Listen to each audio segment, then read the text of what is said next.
بسم اللہ الرحمن الرحیم۔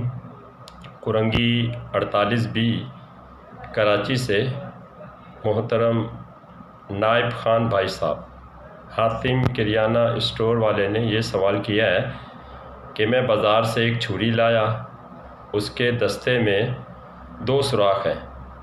کسی نے جب وہ چھری دیکھی تو کہا دستے میں 3 سوراخ کا ہونا ضروری ہے ورنہ جانور ذبح نہ ہوگا۔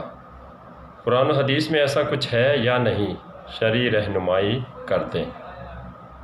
میرے بھائی، جانور چھری، چاقو، تلوار وغیرہ کے ذریعے ذبح کر سکتے ہیں۔ باقی ذبح کرنے والی چیزوں میں دستہ ہے یا نہیں ہے، یا دستے میں کتنے سوراخ ہیں، 1 ہیں، 2 ہیں، 3 ہیں وغیرہ، اس سے ذبح کا تعلق نہیں ہے۔ ذبح کسی بھی دھار والی چیز سے کر سکتے ہیں، خواہ وہ کوئی لوہے کی پتری ہی کیوں نہ ہو۔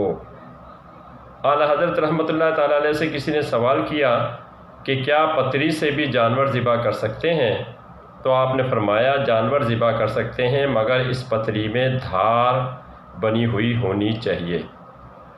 جانور ذبح کرنے کے لیے دھار کا ہونا ضروری ہے۔ ہاں، تیز دھار کا جو ذکر آتا ہے وہ اس لیے ہے کہ جانور جلدی سے ذبح ہو جائے، جانور کو کم از کم تکلیف ہو، ورنہ ہر دھار والی چیز سے جانور ذبح ہو جاتا ہے۔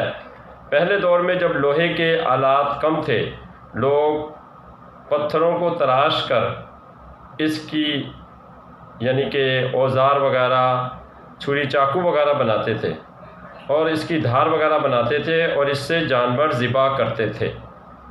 تو اس پتھر میں نہ تو کوئی دستہ ہوتا تھا، نہ ہی دستے کے سوراخ۔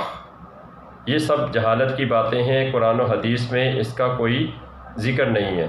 شریعت کے مطابق یعنی یہ جو باتیں ہیں کہ دستہ ہو یا نہ ہو، 1 سوراخ ہو، 2 ہو، 3 ہو، یہ سب جاہلانہ باتیں ہیں، شریعت میں اس کا کوئی ذکر نہیں ہے۔ اس مسئلے کی تفصیل دیکھنی ہو تو فتاوی شامی در مختار بہار شریعت میں دیکھ سکتے ہیں۔ مسئلہ میں نے اپنے ناقص علم کے مطابق بتا دیا، باقی اس کی حقیقت کیا ہے وہ میرا اللہ جانتا، باقی واللہ اعلم۔